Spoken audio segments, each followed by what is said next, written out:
So thanks for joining us in the middle of the night. So excited to have everyone here. For those of you who don't know me, my name is Jennifer Backus. I am the number 2 in the State Department's Cyberspace and Digital Policy Bureau. We proposed this workshop because we believe in the critical importance of digital solidarity, working together to address digital policy in a rights respecting manner. For this workshop, we're going to start with introductory remarks and then have 3 rounds of questions, and then we'll finish with some audience questions. But before we get into the introductory remarks, I'm going to try to do my best to introduce our panelists here. My apologies if I missed the parts of your bio you're the most proud of. Please correct me.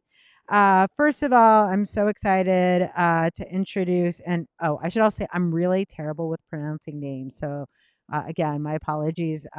Nashalongo Gervasius, I hope is correct, who is public interest technology with extensive experience in our field, a media and communications lecturer at Namibia University of Science and Technology, and the founding president and board member of the Internet Society Namibia chapter. There's a whole bunch of other stuff here, which hopefully she will talk about as we go through this workshop. Remotely, we have Jason Pielmeyer, and again, thank you for joining us remotely, who leads the Global Network Initiative, which is a dynamic multi-stakeholder human rights collaboration which builds on consensus for the advancement of freedom of expression and privacy among technology companies, academics, human rights, and press freedom groups. He previously served as the Deputy Director and Policy Director and is now the Executive Director, and had previous experience working at the State Department, and so seems to understand sort of those of us that are at the State Department. Very pleased and excited to have Robert Opp, who's the Chief Digital Officer at UNDP. He is, for those of you who don't know UNDP, but I really hope you do know UNDP, it's the Global Sustainable Development Organization, which works across 170 countries with more than 17,000 staff, which is actually a very close description of the State Department. We were talking about our similarities there. He is leading the agency's digital transformation, which is an organization-wide effort to harness the power of new technology to improve the lives of those furthest behind. And last but really not least is Suzanne Mwape, who is founder and executive director of Common Cause Zambia, which is an organization that seeks to promote citizens' participation in various government processes, leveraging technology to enhance public accountability and resource tracking. And really excited to have all of you here today, and having been able to engage with all of you separately in various situations, I know you are going to be amazing panelists here today. Because I've decided to play both the role of moderator and speaker, congratulations to all of you here for getting to hear me do both. I will start with my brief opening remarks, which are mostly to sort of situate us in our vision on digital solidarity, and what it means to the United States and how we're working to advance this concept. You know, digital solidarity is a concept that had been out there a little bit, but which we really fully embraced when we published the U.S. International Cyberspace and Digital Policy Strategy back in May of this past year at RSA, which is a cybersecurity conference, and our Secretary of State launched it. We believe through digital solidarity that it's the idea that we have a willingness to work together on shared goals, stand together, help partners build capacity, and provide mutual support.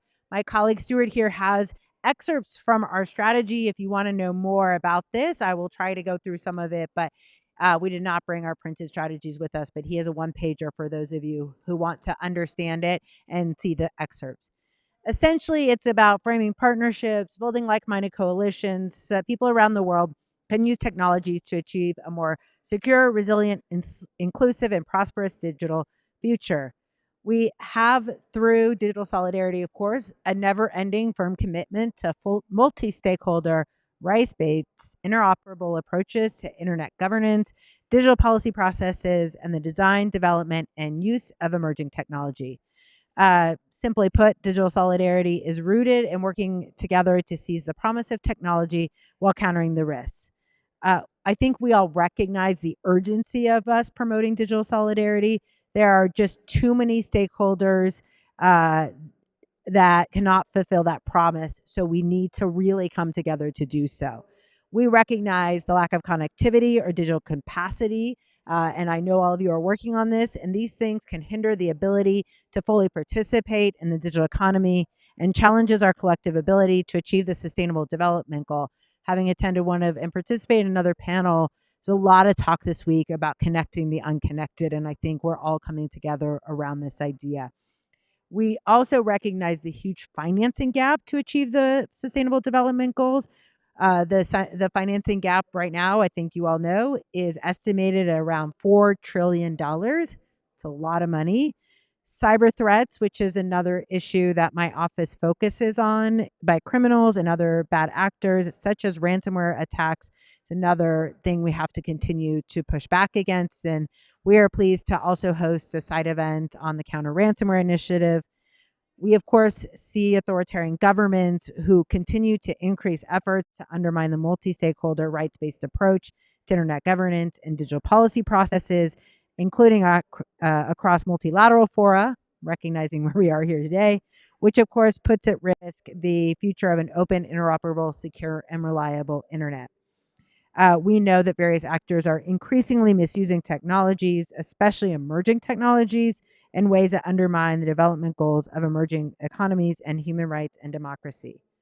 Uh, but we always like to go be a little bit optimistic in our organization, which is why we have the concept digital solidarity.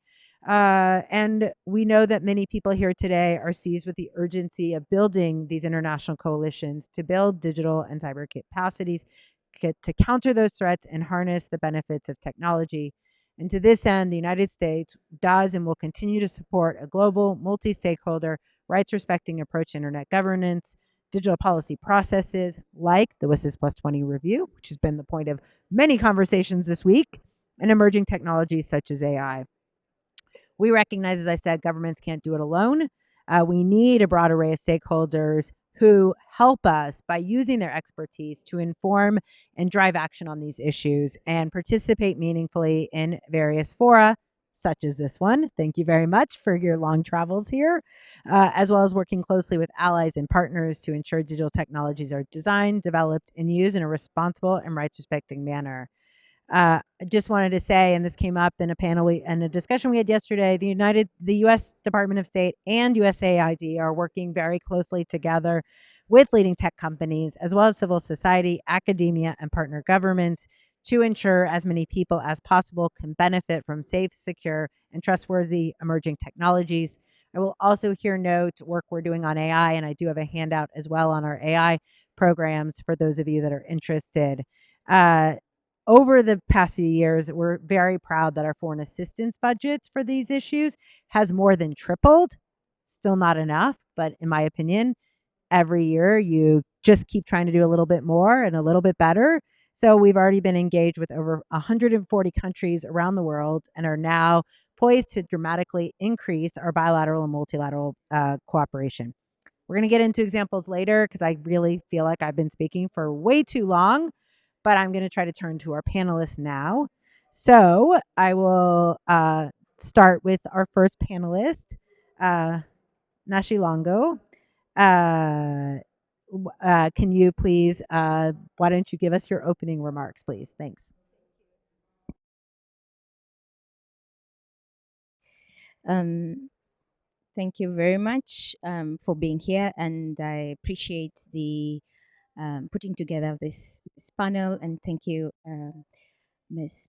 Bachus, for leading this conversation. I think in my very first introduction is really recognizing the importance of partnership, the importance of collaboration, particularly for many of the things that we face in an increasingly digitalized world, from engaging policy matters, whether it's at local, regional, or global level, from dealing with real issues that faces society, and this is where places us as civil societies, but also academia, in dealing with issues of skilling, in issues of cybercrime and cybersecurity issues at local level. So many of these things are increasingly becoming an issue that one cannot deal with by themselves, even just at local level, that we need these networks of collaborators, of supporters, of partners who are able to provide the necessary funding to enhance, to assist us to carry out necessary research that produces the evidence to compel policymaking uh, local level, but also helps us into getting in rooms like this that many of our partners at and our collaborators at local level can only dream to be. Um, um, I think we might not have this term solidarity as broadly as the U.S. government has made it intentional to embrace at local level, at regional level. But I think it is an important concept. It is an important approach to be working together for all of us. I think. Thank you. Thanks for that. Next section, I'm going to go to Jason. Thanks again for being with us at this ungodly, probably early, late hour for you. Thanks, Peter Sparkus. Can you hear me okay? Wonderful. Well, thank you very much. It's a pleasure to be part of this panel. It is either very early or very late here, and I hope I can manage to stay engaged. I hope you'll forgive me if I have a few yawns over the course of the panel, but I'm really interested to hear from the other panelists and to be a part of this conversation.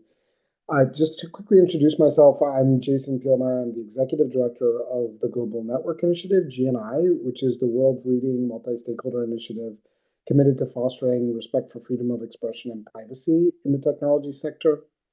GNI brings together over 100 members, including academics, civil society organizations, investors, and tech companies from around the world to work together and our members do that by sharing information about challenges to freedom of expression and privacy stemming from overbroad government regulations, policies, and demands, and working to support each other in pushing back on those scenarios. And we do this in four primary ways. First, through policy engagement. So we speak collectively on behalf of our broad membership to illustrate how diverse stakeholders from disparate regions, often critical of one another in other spaces, can nevertheless share common positions on a remarkably broad range of topics, from telecom regulations to AI safety. Second, we foster safe spaces for learning across our membership, through which companies can confidentially share insights into the challenges they face in different jurisdictions, and civil society and others can present research and recommendations to help companies understand risks and make more responsible decisions. Third, we facilitate a unique accountability process through which our member companies' efforts to implement the GNI principles and implementation guidelines, which we refer to collectively as our GNI framework. So information is shared about how they implement that framework in a regular manner, and they're independently those efforts are independently reviewed and assessed. And these assessments allow companies to share, again, confidentially, non-public information about their internal policies, structures, and systems, as well as the kinds of challenges they face in upholding their responsibility to respect free expression and privacy rights in the face of government pressures and demands. And finally, we work to share insights and good practices, as well as recommendations gleaned from these internal member-facing processes with our outside partners, including governments, multilateral bodies, and other companies that are not yet members. So it's a little bit about how we work. And at the core of all of that is this concept of multi-stakeholderism, the idea that different actors with different backgrounds and expertise can come together and be stronger than the sum of their parts.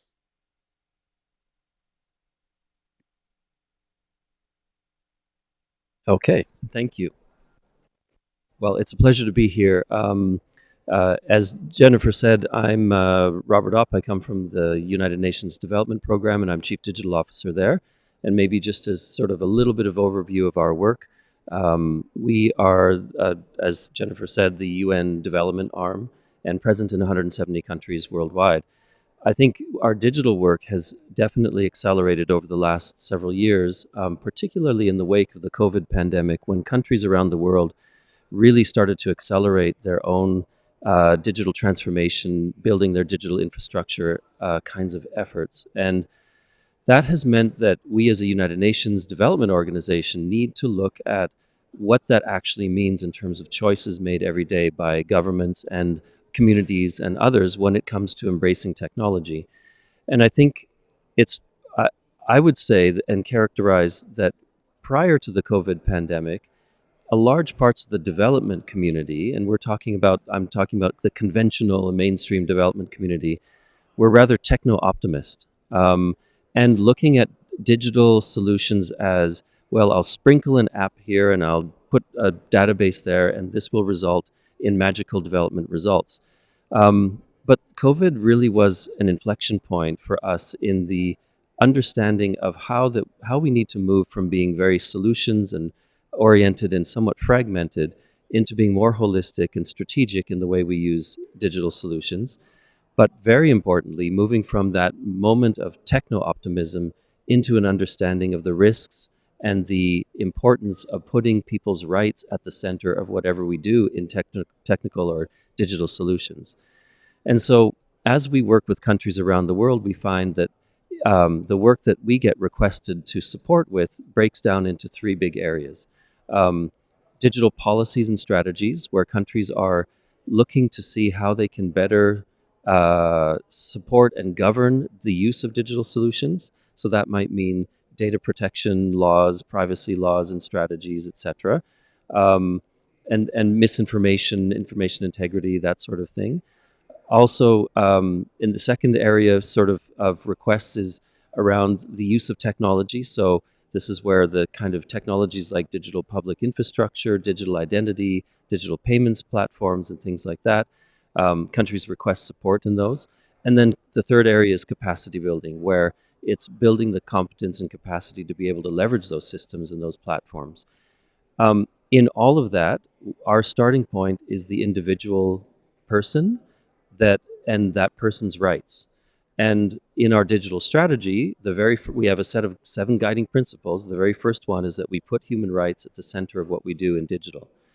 And so when we talk about digital solidarity, we talk about digital rights, this is absolutely fundamental for us. And I would just sort of finish by saying the when we work with countries, we often see that they're in a big rush to put in place digital platforms and solutions because we know how urgent these things are. We know how quickly technology is evolving. We feel that we need to get ahead with the right kind of advice when it comes to best practices, sharing lessons learned, cooperation mechanisms between other countries or regional cooperation mechanisms. Countries tend to make the choices that are in favor of inclusion and rights, but they need the right frameworks, the right learnings, the right practices shared among them. And so that's one of the fundamental elements for us that we look at as a UN organization. All right, so thank you very much for having me on this panel. As a way of introduction, um, Common Cause Zambia is an organization that was established in 2013, and our role is to promote citizens' participation in governance processes. And so we do this through providing empowerment programs, building capacity, and also just trying to provide tools that citizens can use to hold their leaders accountable. We have a wide range of programs that we undertake, starting from research in terms of our technology program, research around policy, research around the state of digital rights in the country, and also internet freedom. We also do capacity building. We undertake advocacy work as an organization, but also collectively at national level and also international level. So over the years, we've built different levels of stakeholder engagement. We have what we call a cyber network, which is a membership of organizations that work at community level. So we're looking at community organizations, community-based media, community radio stations, and traditional leaders as well, because they play a very significant role. And we do this to try and just bridge the digital divide that exists in the face of the reality of where technology is taking us. So we don't do this on our own. We collaborate with the government in doing this. Our IT regulator, we carry law enforcement agencies with us into the communities, and we found that it is very effective. In as much as we talk about the digital divide, there are serious issues that happen in these communities, and we've noticed that they have been able to hold, for instance, law enforcement officers accountable on issues of fraud and things like that that involve things like mobile money, which is very popular now. We also engage at national level. We co-established a digital rights network, and it's a multi-stakeholder platform that brings together different organizations to the table where we assess issues of policy and various issues, and we fight collective causes. I will talk a bit more about some of the work that we have done, but basically that is what Common Cause Zambia does. Thank you. Thanks to all of you. So we're going to go to an interactive discussion now in what's a little unconventional. I am posing myself questions. We were jokingly saying that I might just like jump seats to say when I'm the moderator, not the moderator, but we've decided that's maybe a little too interactive for this hour of the morning. And so the question I got was actually partially came from the panelists because the question is essentially, what do I say to those who advocate for digital sovereignty or data sovereignty instead of digital solidarity? And are these concepts mutually exclusive? I think I want to start by just underscoring the commitment of the United States to a positive and economic benefits that come from preserving openness while protecting privacy, promoting safety, and mitigating harms. And I thought, Robert, your comments on this question about guardrails is really incredibly important. And we believe that you can both have digital solidarity and guardrails. Those two things are not mutually exclusive. But what we see when we hear talk of digital sovereignty and protect, it's mostly oftentimes an idea of protectionism. The idea of blocking access to markets, unduly preventing cross border data flows, preferencing domestic manufacturers and service providers.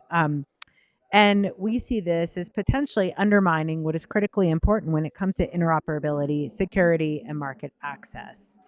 Um, so we see the rise of this digital sovereignty or data localization narrative, including, we'll acknowledge, from partners, very close partners and allies, has a potential to undermine key economic and cybersecurity objectives, and essentially the possibility to limit the potential of economic, social, and individual exchanges that the growing digital economy and cyberspace make possible.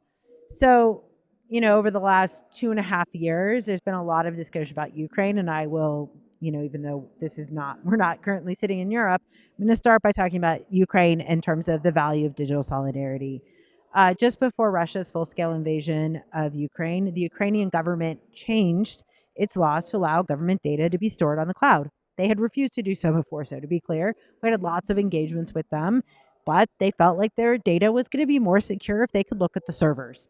Very common thing. If I can see it, I feel like it's more secure. But in reality, this does, in many cases, undermine cybersecurity. And because of this very last minute change, US cloud service providers were able to safely and securely store Ukrainian data abroad.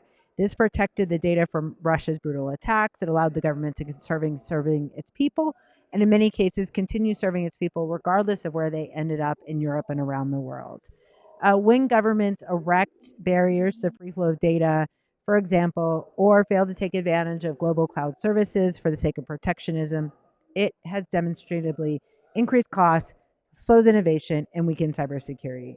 We need to continue to make sure that data can flow seamlessly and securely across borders because this is critically important as the backbone of our digital economy.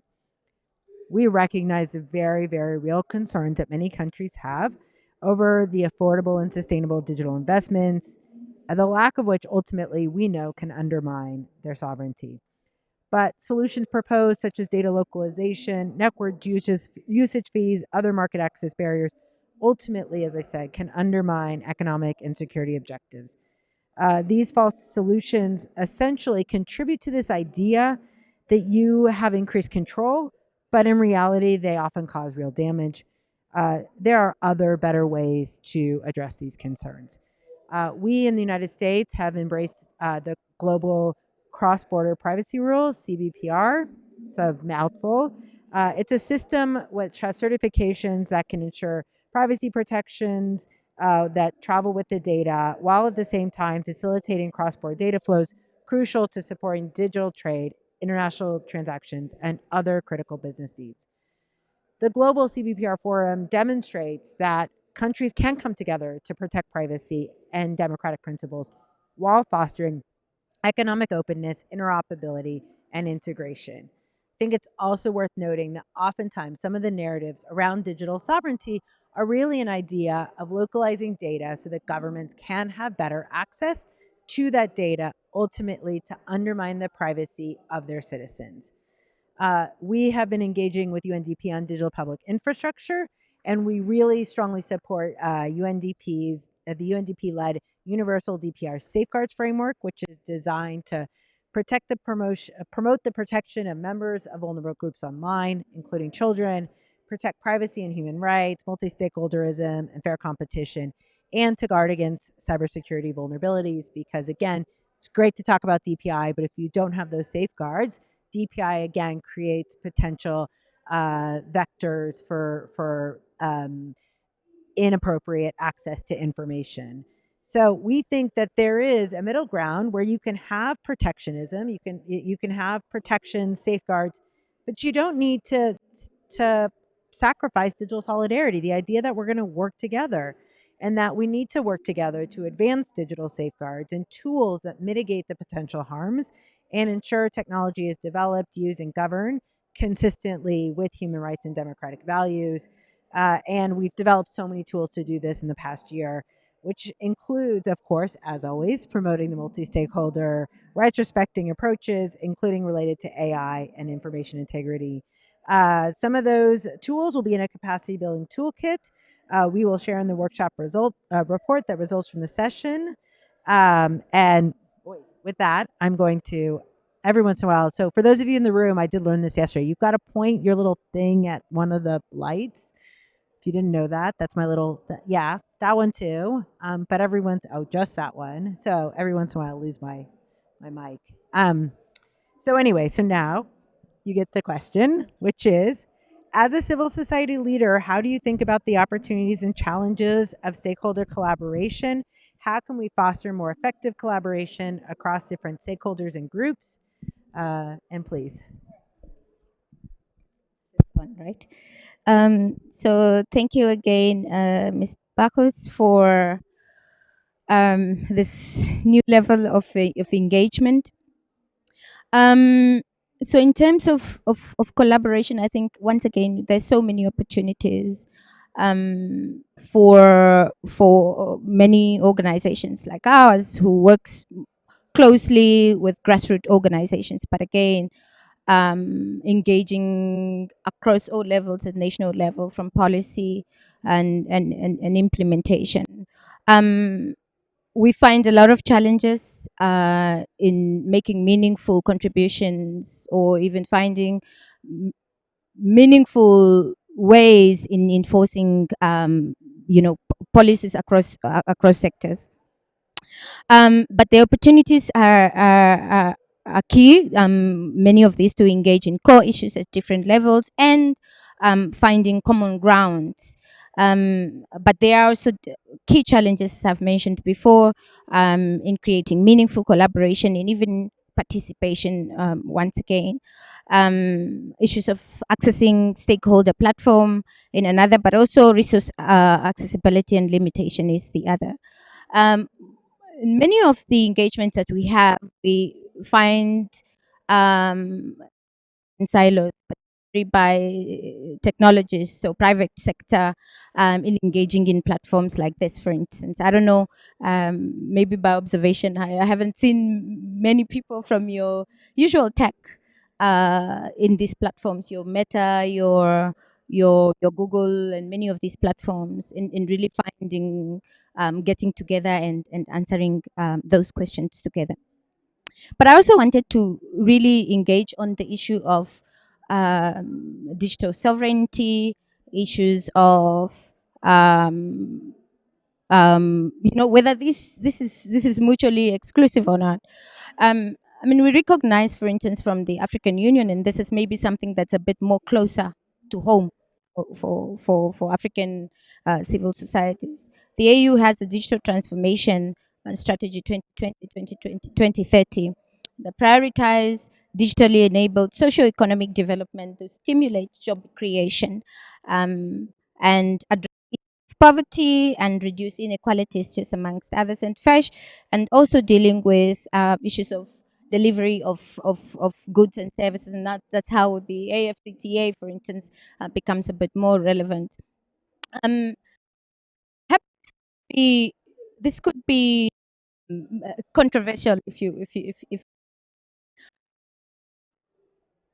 the concept of sovereignty needs balance in terms of engagement of with issues of access and issues of control, right? With that does it cannot operate or cannot be aligned to solidarity. Like you can have one and you can still have the others, because I think the common goals are broader issues that affect everybody globally. Issues of privacy, that's a human rights issue, cuts across whatever market that we have. And so yes, Your mic is cutting out a little bit.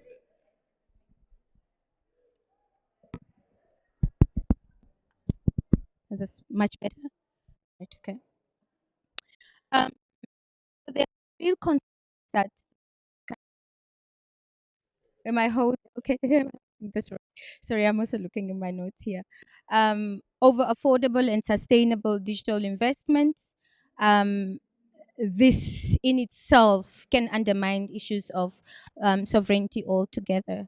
And I think for many of the countries in the African region, and I don't want to speak for everyone, is investment in infrastructures that we are addressing within the UNDP and DPIs. Um, that control of whether it's the infrastructure itself or the data hidden over those infrastructure can pose serious challenges, just that filters into cyber crime, cyber aware that can tend to go beyond the control of any nation, but also provides more opportunities, right? Opportunities such as data that innovators to um, yes, particularly if sorry, but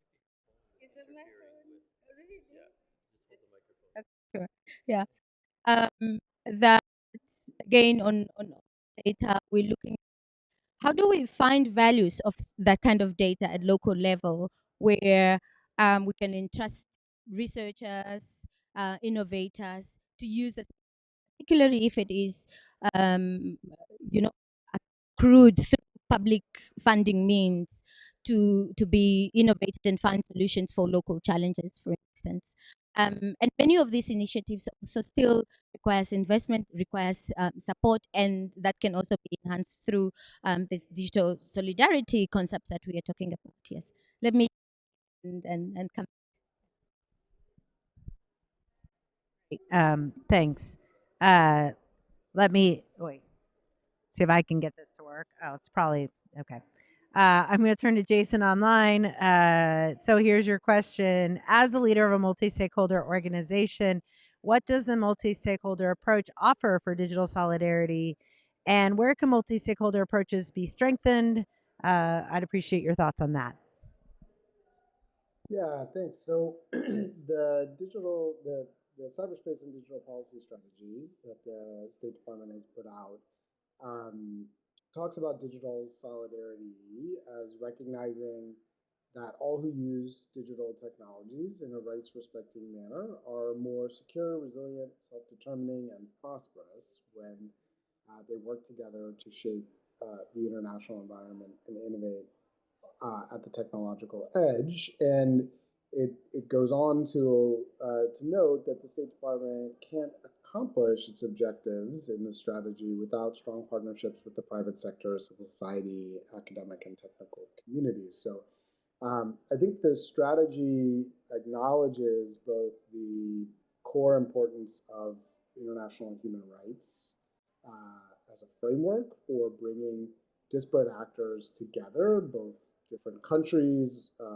multilaterally and bilaterally, as well as different stakeholders and in different kinds of multi-stakeholder spaces and processes. And really what the sort of the fuel that allows, I think, digital solidarity to work and that allows this kind of collaboration across countries and across stakeholders is trust. So trust is really the kind of critical ingredient. And trust is something that, as the famous sort of adage goes, is difficult to build and very easy to lose, right? So the U.S. government over years, going back to my time at the State Department, has pretty consistently tried to articulate approach to international tech policy, that centers human rights and brings in diverse stakeholders. And we've done a lot through financial support, done a lot through our multilateral engagement, including things like the Freedom Online Coalition. But there have been many bumps in the road as well.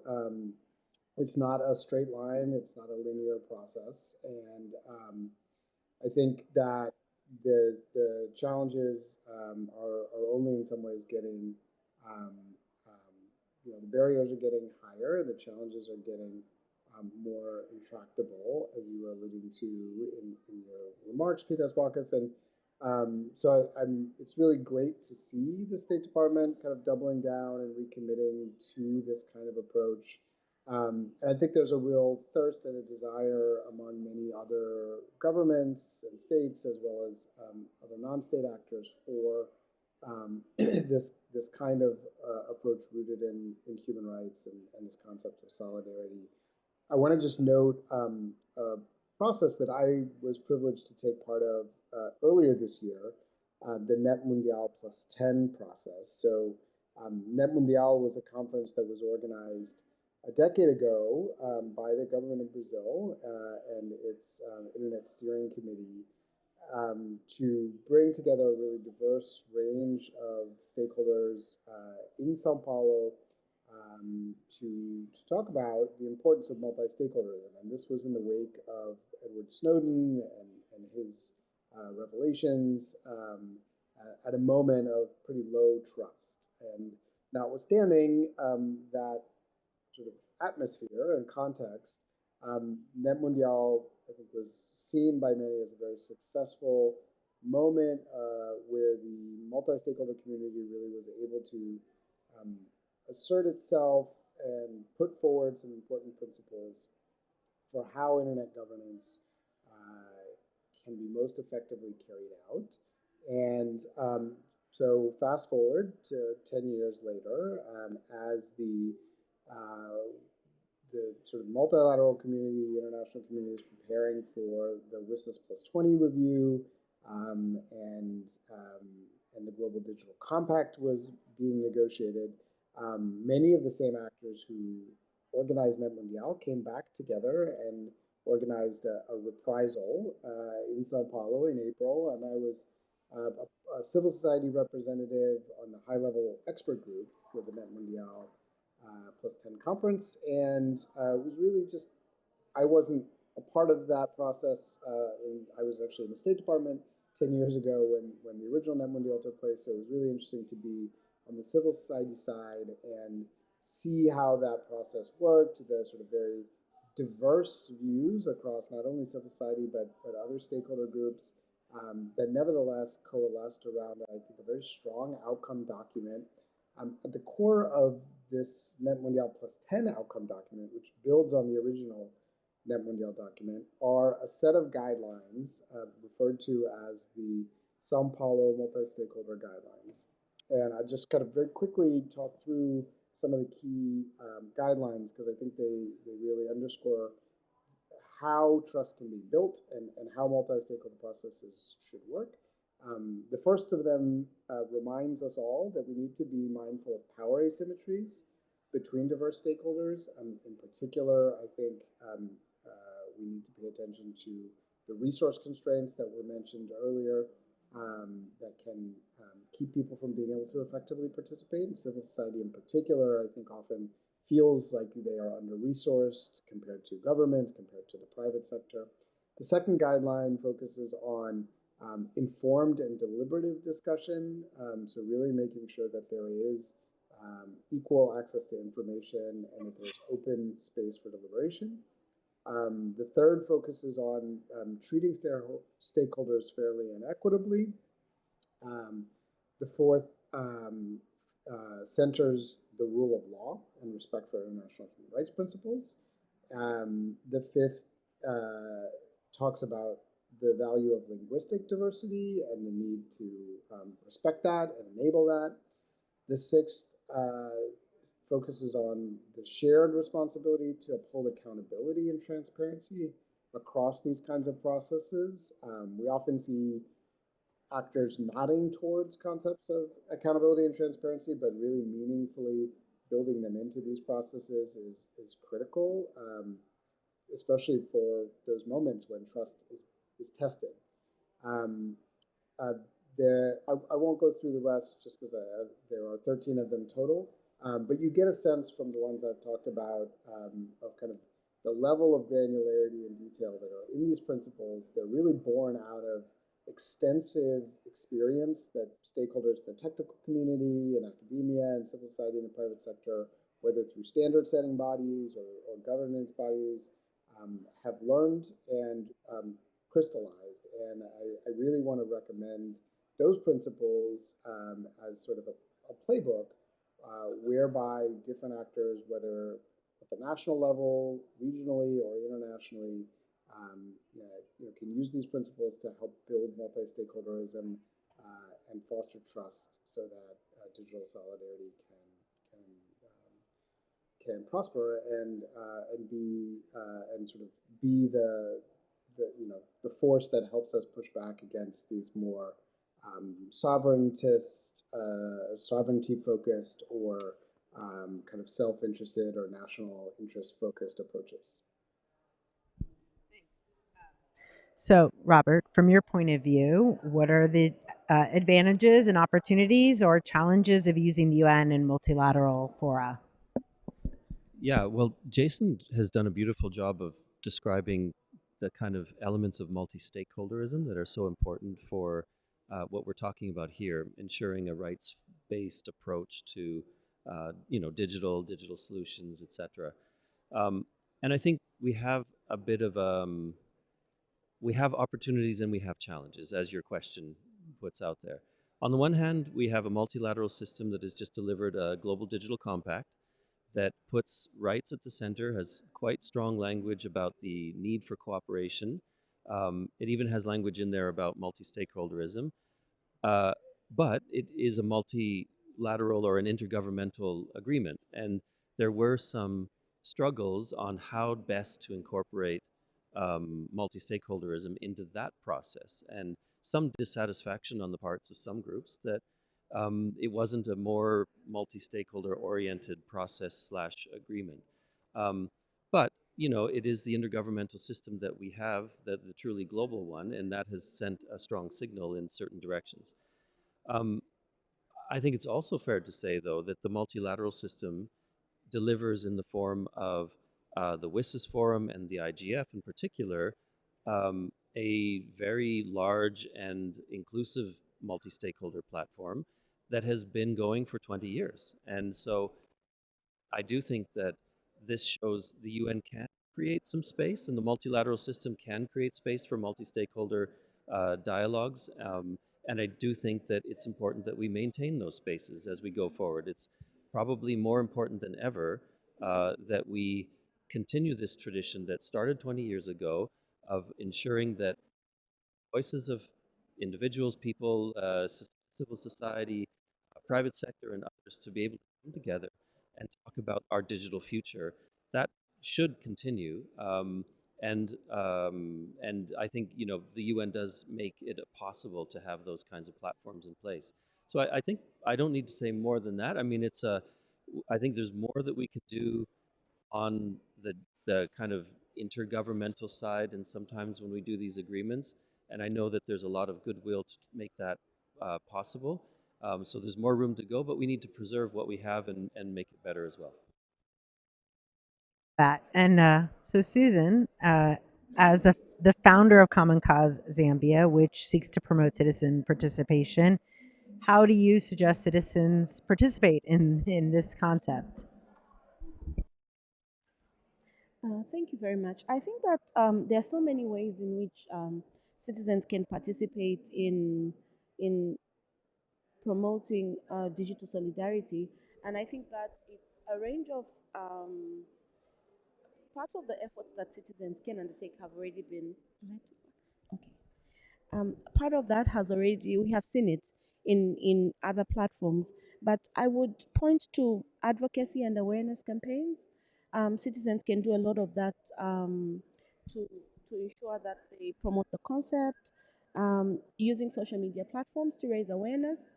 We have seen that happen in Zambia. I'll give you an example of 2021 when we were going towards elections, and young people, the youth of Zambia, were dissatisfied with how government was conducting government business. And so they decided to hold a protest.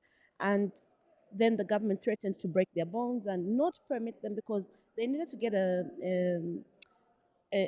permit, a police permit to do that. But the government would not let them. So they opted to do their protest online. So we woke up on that day to maximum police presence on the ground, chasing after these young people who, once threatened, had told their colleagues to stand down and decided to hold the protest in the bush and just live stream it.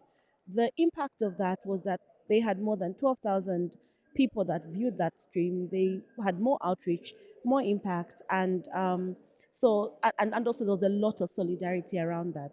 So, in as much as they were getting their message across, they were able to use digital platforms to get their message across.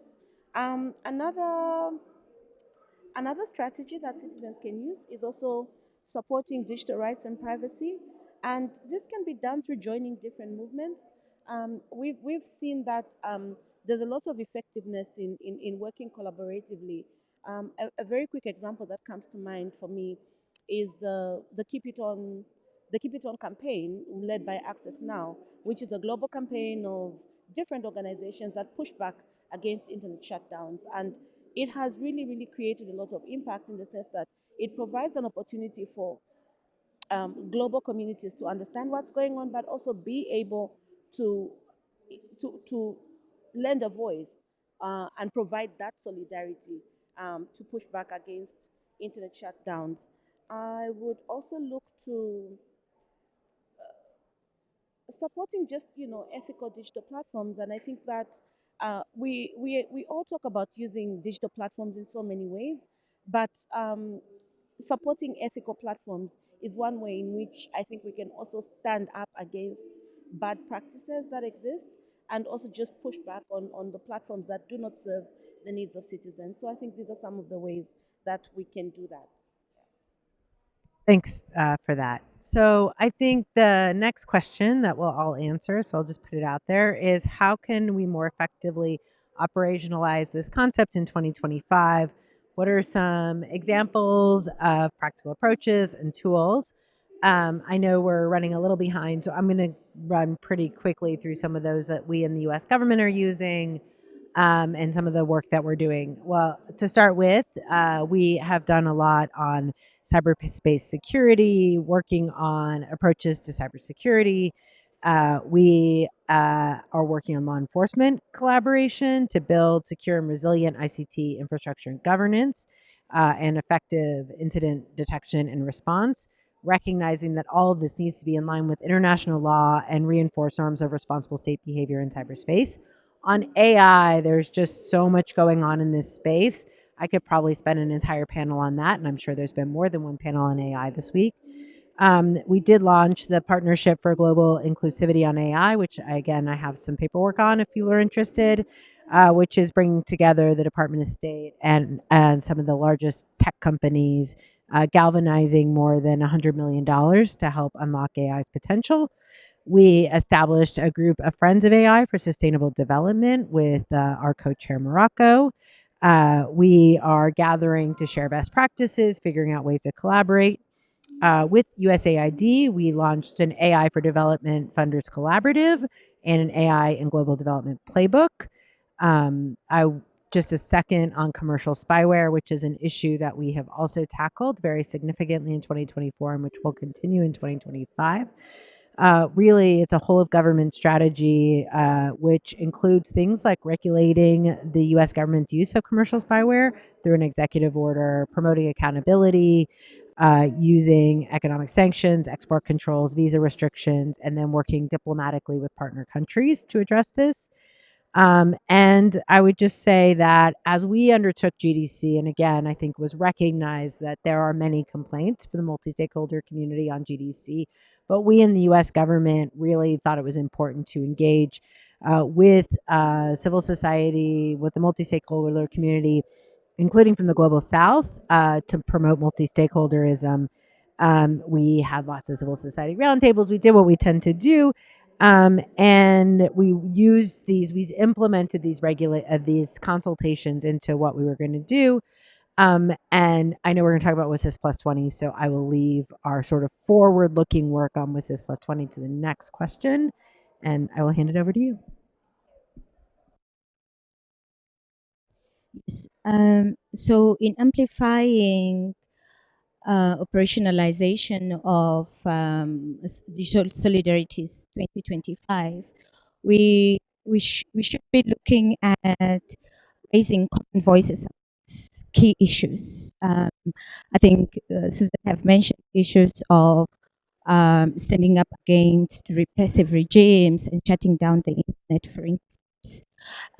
So how do we collaborate? How do we stand together when countries, where communities that we join in partnership through digital solidarities are faced with issues of surveillance, for instance, issues of internet shutdown. So really that requires a lot of coordination. So we're seeing digital solidarity being operationalized through collaboration, standing together, creating regional harmonization report, if that it is, whether it is coming through the regional forums such as the regional IGF or the sub-regional IGFs, and getting to platforms like that. The other is also creating evidence, and this is possibly one of my favorites, really getting down and creating knowledge by researching and providing those evidences and bringing them to platforms like this, whether it is the IGF, whether it is the WISES and for this, and actually saying, look, this is actually what it is. This is actually how it look like at local level. But also capacity building, right?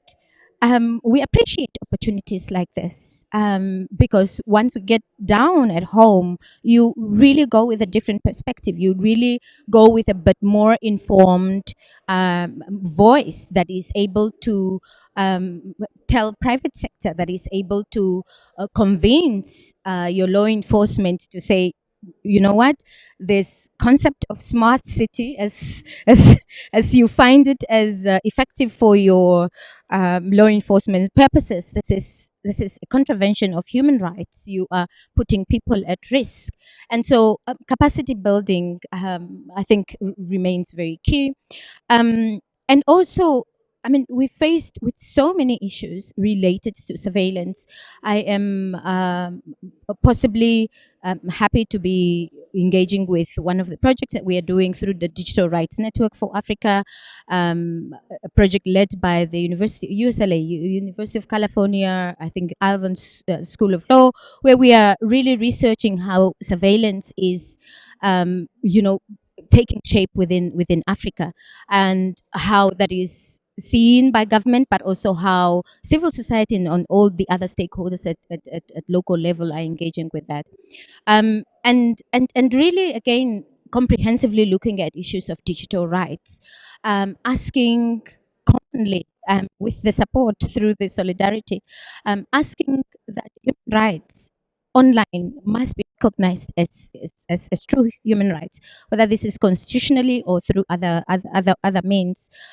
We should also be able to work together through other existing mechanisms. I think the UPR, yesterday we had that quick conversation, and we just found out that everybody, amongst many of our colleagues, are involved in the UPR mechanism or the assessments at local level. And many of us have been able to effectively do so because we've got these partners, this sort of solidarity, colleagues that stands with us and say, look, we know that many of the time government, when they are where they are putting that report together from themselves, they decide who gets in the room. But we found ways and means to create our own reviews, particularly on digital rights. I think this was the case with the Internet Society during our last review, and really present that.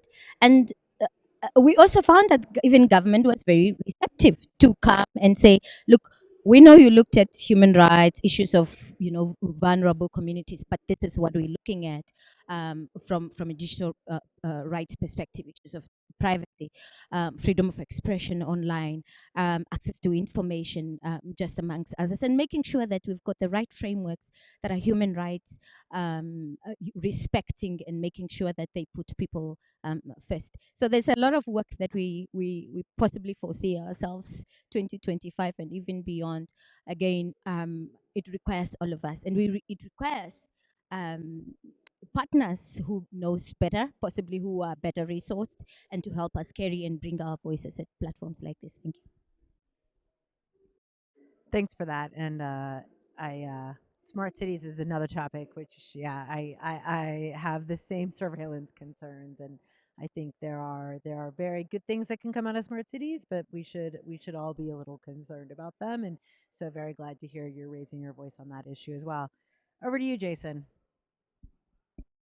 Yeah, thanks. So, yeah, I really want to echo Noshalango and Susan's comments earlier as well about, just the way in which these um, interconnecting technologies can both enable free expression and freedom of association, can enable connectivity where it didn't exist before, can promote voice where it may have been stifled, but also how when they're misused, these technologies can be very, very dangerous to those who are trying to raise their voices and to call governments to account. Um, so, in that context, I think it's important to note, and referencing also my earlier comments about trust, that, I think the IGF itself is a really great um, sort of enabler of digital solidarity. It's not just this conference that's happening right now. It's the national and regional level IGFs that Nashananga referred to. It's the intercessional work, the dynamic coalitions, the policy networks. I mean, this is um, a sort of process, a community that's been built over decades, and it's incredibly valuable. It brings so much expertise, a tremendous repository of knowledge and experience together. But for those same reasons, it's important to recognize that hosting the IGF in countries where those same human rights that we've been referring to are systematically repressed creates a real challenge. I am not I'm not with you in person because my board made a decision that we would not attend this IGF in person as an organization because we had real concerns about safety and security, as well as concerns about the human rights track record of the host government.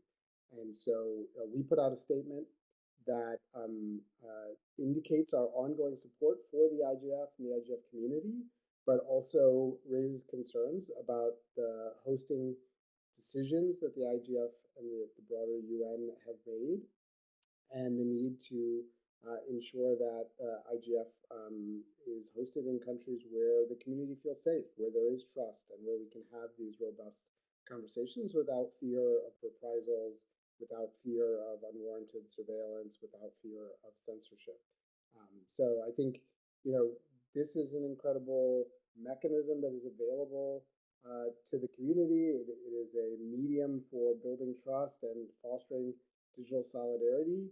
But we have to take care of this resource that is the IGF, and that means having some difficult conversations, and those conversations are going to come up in the forthcoming WSIS process, which includes, of course, the question of renewal and the mandate of the IGF.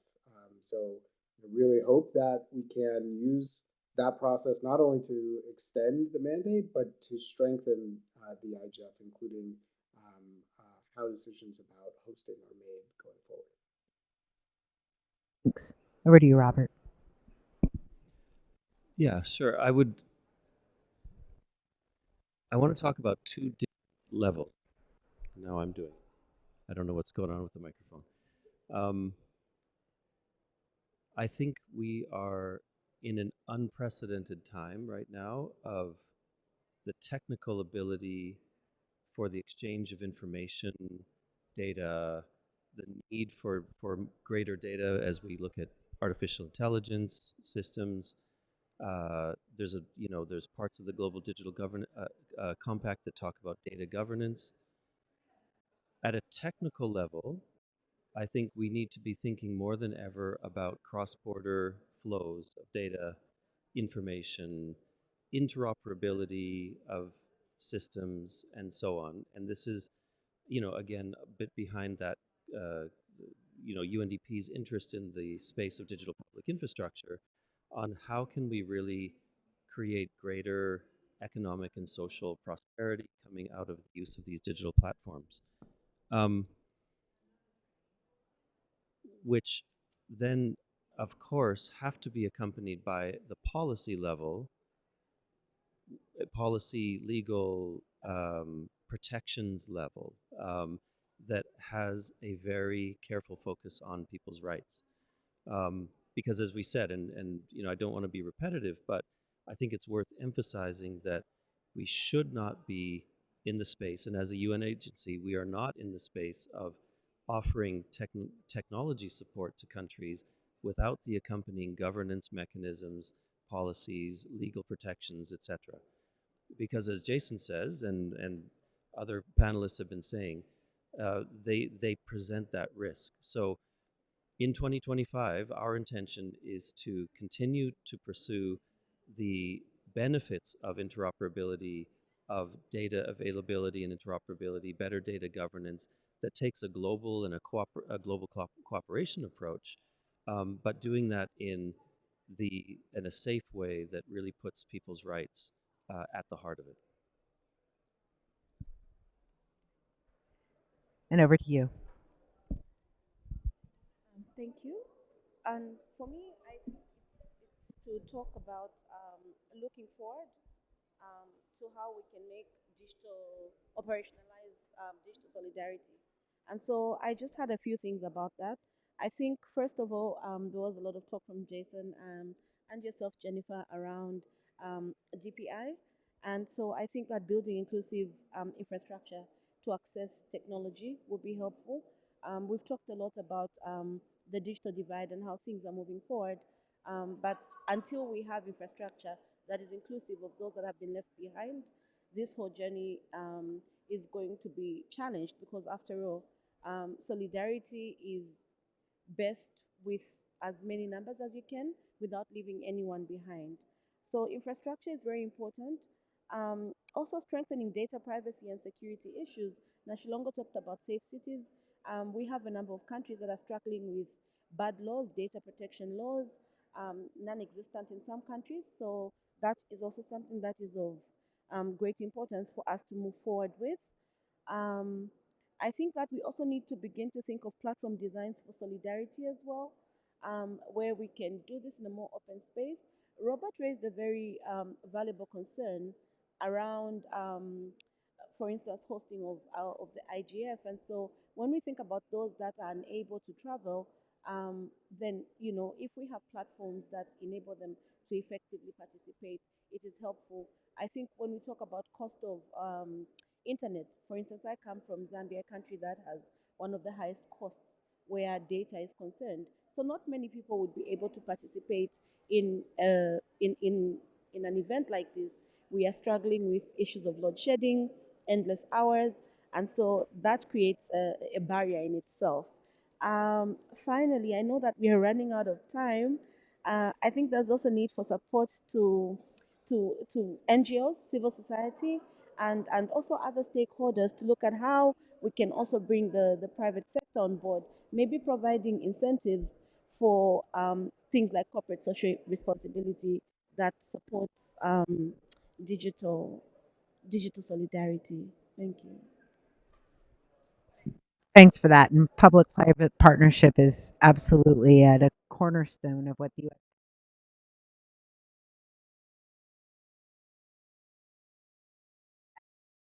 So we're might just GI built around. See if that one's better. Also works around the idea of public-private partnership because it's absolutely accurate that the amount of resources the U.S. government is ever going to be able to put into this is going to be dwarfed by the amount of private sector resources. And I'm always really heartened when I talk to a lot of tech companies and I hear about the academies they have, the work they're doing, and I think getting the word out on that, continuing to promote that, continuing to support that, which I try to do whenever I meet with them, and I think that I will say, and not just because you both come from Africa, but I've had the opportunity to travel through Africa and seeing really impressive work with a wide range, and also not because you're both women, but particularly focused on bridging the gender digital divide. And in some of the cases, it's so interestingly the way they've thought out things like transportation, childcare, food. Because it's great to say we're gonna empower you, we're gonna train you. It's another thing to say we're gonna do it in a way that's gonna work in the circumstances that you live in. And that is, I think, incredibly important to understand that, if for cost reasons, have to locate the thing you're doing in a rural, in a place that's not in the center, get people there, right? What do you do? The people participating in the program get pregnant. Can you figure out a way? They go on, parental leave. They have to be home, or they have to be home for their children. I mean, it's just thinking through all these elements. It's really complicated, and the best programs are the ones where it's the private sector has come together with civil society who says, well, you need to think about this thing in our country. And I think that's incredibly powerful. And again, I now went off, and we're supposed to talk a little bit because we find ourselves situated between GDC and WSIS and the question of the extension of the IGF mandate and what all this means. And I personally have listened to lots of conversations. I will acknowledge, as I've acknowledged to many of you already, I'm not the expert on these things in the US government. Luckily, I have experts on all of these processes. And just to say, we will continue, the US government will continue to support IGF. We will continue to support multi stakeholder approaches to internet governance. And we know that this is a particularly pivotal year for IGF as we look at WSIS plus 20. Um, I also was given the opportunity by my team to announce that we recently launched a $3 million initiative to build the capacity of international stakeholders, including civil society and governments of developing countries, to engage more meaningfully in multilateral development and governance processes, particularly related to AI, because this is a demand, again, that we keep hearing. And we hope that this could potentially include facilitating greater engagement in the IGF in Norway, which going to not be cheap, let's be clear, as well as the WSIS plus 20 review and the GDC implementation. Happy to say more on that. And, also to note that I've had the opportunity to meet with some of you that we've supported in traveling around the world to various events, including, interestingly, Jason, to Net Mundial plus 10, the UN General Assembly, and of course this week. So, in early 2025, after the IGF workshop report comes out, we would like to host a virtual reunion of this panel to just follow up and see how things are going. Because it's great to meet here, but it's also even better if we continue to meet and build on these engagements. So I will turn it to you all for your thoughts as we continue to look to some of these multilateral processes, what you're thinking about. Thank you. Again, appreciating just this engagement and the nature that it's taking. We appreciate the US government's commitment for funding and making sure realize many of the efforts taking place locally, but also participation again in platforms like that. With that, also just recognizing that as we engage on this concept of digital solidarity and the support that the US government is, for instance, able to put forth, is a recognition that many different countries are at very different levels of development or even engagement on digital issues. I think many of the countries are already thinking about how do we review our policies on cybersecurity, for instance, and making sure that it is aligned to the UN Treaty of Cybercrime. But yet, you also have countries that just do not have laws or policies in place. So we have many of those challenges of alignment, and I hope that the digital solidarity provides this opportunities for sharing lessons learned, for ensuring that policies at some level reflects the ambitions, whether of this is the global ambitions, but also the regional ambitions. For instance, again, the Malabo Convention and many others, the Lome declarations of this year that looks at cybercrime, for instance. So we have those challenges. That as we move forward, we use these platforms to align interest, but also aligns policies and other framework emerging requirements. And then there is, from a GDC perspective, and I think this is something that you mentioned, is we hope that WISES and maybe IGF 20 would really shape the clear reporting mechanisms for the GDC. It seems very good ambition, looks good to have, but maybe a bit more broader and does not give us specificity in terms of how do we deliver or how do we focus and say this is what we have delivered on this particular document. And then, of course, we had I think I mentioned from Robert on issues of cross-border flow, and I really appreciate the UNDP effort, as you've mentioned, making sure that in promoting platforms, in promoting sort of channels where this data is saved or is distributed, we also enforcing or promoting safe containment of this data, that it does not lead to putting people at risk, whether this is your usual human rights defenders, but also just an ordinary citizens. So much work that we see ourselves working, and this platform, I think, will help us with that. And I think that also goes with the issues of interoperability.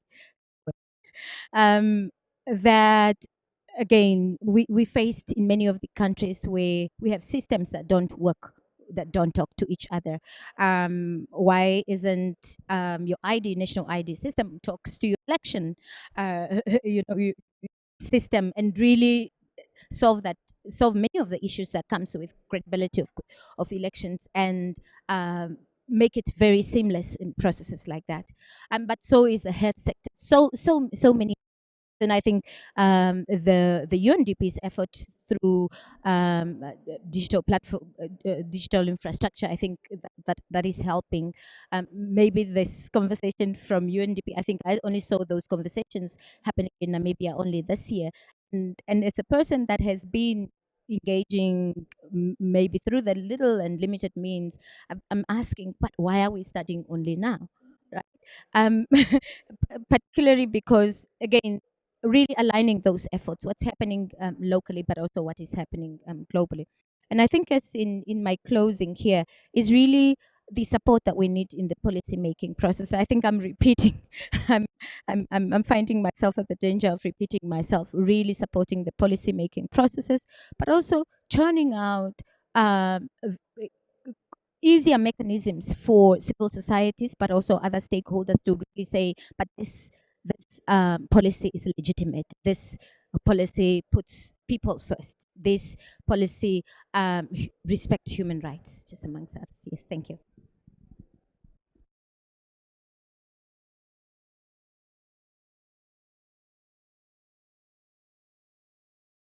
Over to you, Jason.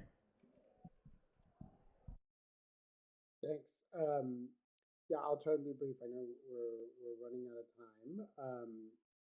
I wanted to highlight something Sri Lanka reference, which is the UN Cybercrime Convention, which is poised to be finalized this month and creates a framework that intends to enhance and facilitate more collaboration to address cybercrime, and that is certainly a good thing.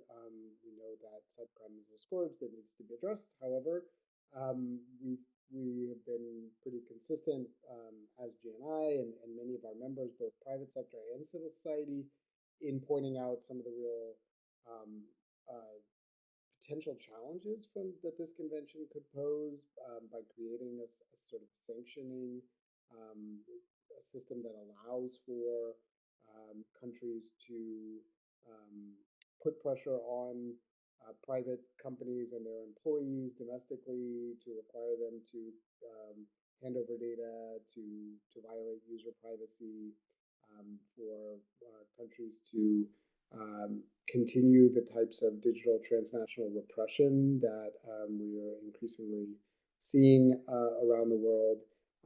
And so there's going to be a lot of work that needs to be done, including under the framework of digital solidarity, to ensure that the Cybercrime Convention is used appropriately and not misused. Um, as GNI, we are very committed to continuing to help civil society and private sector actors come together with rights respecting governments to kind of shepherd this process, hopefully in a more rights respecting manner. With WSIS plus 20, we are engaged and very hopeful that, as Nashilango said, that the WSIS can remain sort of the central mechanism for, and the WSIS action lines can continue to provide the type of sort of framework that is needed to ensure more collaboration, more access, and support for those who are falling behind the digital divide, as well as to renew the mandate of the IGF. The Net Mundial plus 10 outcome document that I referenced earlier calls for a 10-year renewal of the IGF to sort of give it the sustainability and predictability that it needs as we continue to deal with all kinds of new technological challenges and opportunities. It also calls for strengthened funding and resourcing for the IGF, including improving the process for selecting host countries going forward, which I mentioned earlier. So the WSIS conversation will be an important one, and we really think GDC needs to be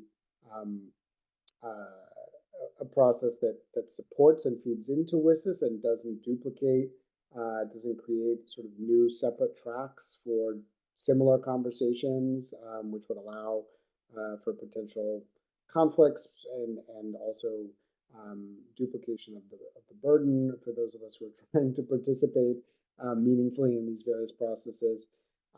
So yeah, lots of important processes and conversations to be had in 2025, and we're very much, as G and I, looking forward to participating in them with together with many of you.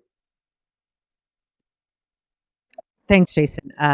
And we look forward to working with you on issues around the Cybercrime Convention because we also recognize the potential for misuse of the convention and are guarding against it, as well as these questions of the future of IGF. And I will say you've done admirably in the middle of the night, and I think you hit all of your points. Congrats for that. And with that, I'll turn it to Robert. Yeah, I would agree with that. The So it sounds like we all believe IGF WSIS should be strengthened. I have a slightly different take on the whole evolution of this, which is 20 years ago when WSIS and IGF were first created. Let's face it, ICT for development was a bit of a niche community. And just as digital has become more mainstream in our lives, if you look at just the use of personal devices and all of the kinds of issues that are coming around that, I think IGF and WSIS need to be expanded and strengthened in a direction that makes it more mainstream. Um, Not in a good way, not in a bad way, if I can put it that way. I think that we need to see more integration with some of the other issues that we have out there. Environmental sustainability is one of them that I find missing here. There's some issues around children and gender violence and things that are somewhat here but not super well represented. So I think that this is the path for us because these issues are absolutely crucial to the lives of everyone. And if you look at the number of connected people worldwide and the trajectory of that, it's more important than ever that we're seeing this as such a central platform. All right. So I think for me, I will just conclude by saying, looking forward, um, I would be of the view that multi-stakeholderism is a very important aspect to digital solidarity. And it is my hope that we will be able to localize these concepts to the lowest level. Because when we talk about digital solidarity, it means different things to different people.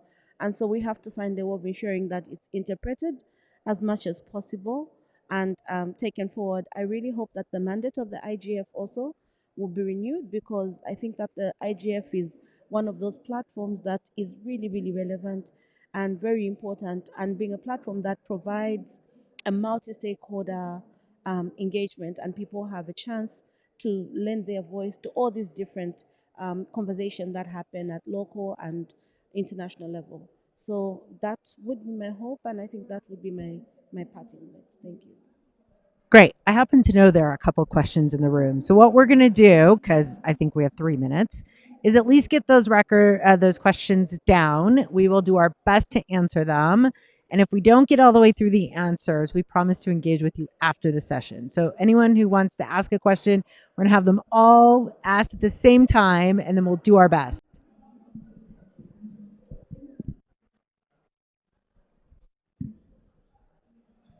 Uh, this is Baburam from Nepal for the record.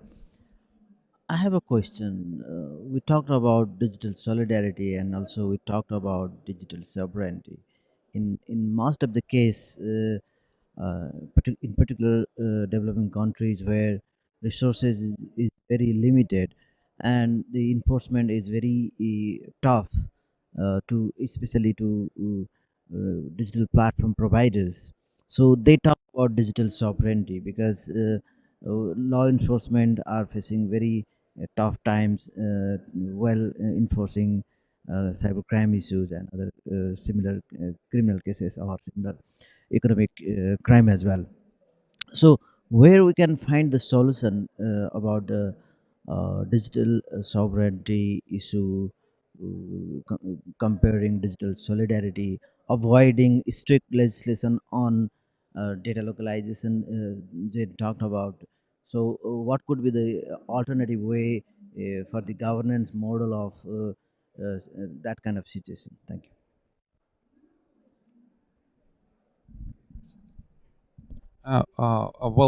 More bit notes, but also questions. Alexander Savnin from Russian Federation, not representing government, more than civil society and operations. I will turn to Jason and say, this process was created in Tunisia. It was really authoritarian country, and democratic forces and organizations was used to meet people, to build capacity and to build solidarity. Then, as citizen of Russian Federation in opposition to my government, I really said that IGF have been moved to Norway. I've expected a lot of hopes for such organizations, such people, even State Department, to come and to talk to people. So please say my blames to your board and to board of other organizations.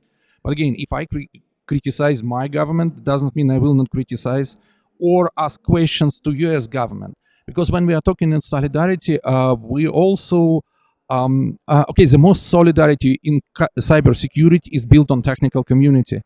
People are working together and so on and so on. And I would like to criticize or ask question to US government. Your sanctions are actually breaking solidarity. The latest question that's few Russian-based Linux kernel supporters was removed, and that's actually broke solidarity. One of them actually lives in the United States for years and worked for Amazon. But again, some kind of sanctions. Another kind of example, especially related to cybersecurity, is that sanctions actually economical measures which is imposed before, even before what you call brutal attack, and I as a Russian citizen based in Russian Federation have to call special military operation. Russian cybersecurity, huge cybersecurity companies, Kaspersky and Positive Technologies was sanctions and actually removed from all these processes of communications between technical community.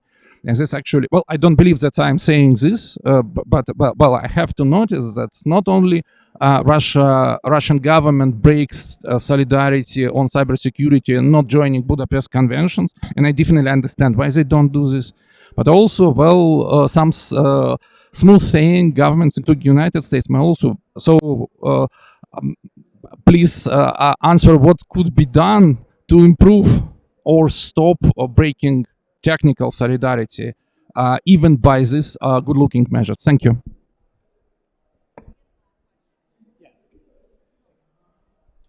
Hi everyone, so I'll try to keep it brief.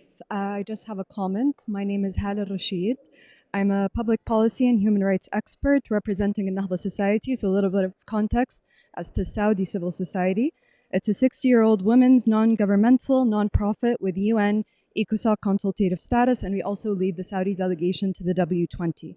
I appreciate Jason's remarks about the IGF being hosted in Saudi Arabia, but I do have some comments. For these dialogues to achieve their objectives, it is essential to approach them with an open mind and a clear understanding of the current legal frameworks, enacted policy reform, and local context. Let us ensure that historical inaccuracies and biases do not cloud our judgment going into 2025. Thank you very much. So, hopefully you can hear me. I've lost my mic or my ability to hear. I just want to say, look, we were talking on our way in today, and of course, the United States government is always ready and willing to take any feedback. I understand the IGF right after Snowden was quite complicated for the U.S. government, but we show up, we listen, we try to respond. That is what that's what we're here to do. We will not pretend that everything we do is perfect. Approach. If we don't hear the feedback, we make bad policy. So I would say I recognize your point, and and it is important. On the question of the non-responsiveness of platforms, look, it's something I personally hear all the time. We push them very hard to be more responsive, but criminalizing speech, as you know, is of course at the same time very problematic. I don't know if they really want to shoo us out, but I don't want to give the opportunity to at least say a couple words if they feel obliged.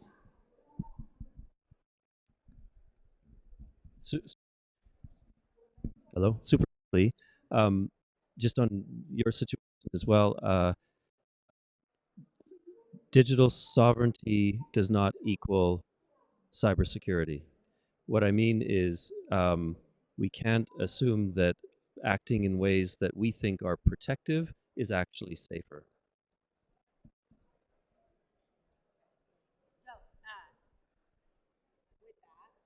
Before we get kicked out of the room, thank you to all of you for your participation. Thank you to the panelists. And please, if you haven't read our strategy, I encourage you to. Thank you for your participation, and we look forward to continuing these conversations. And thank you, Jason, from the other side of the world.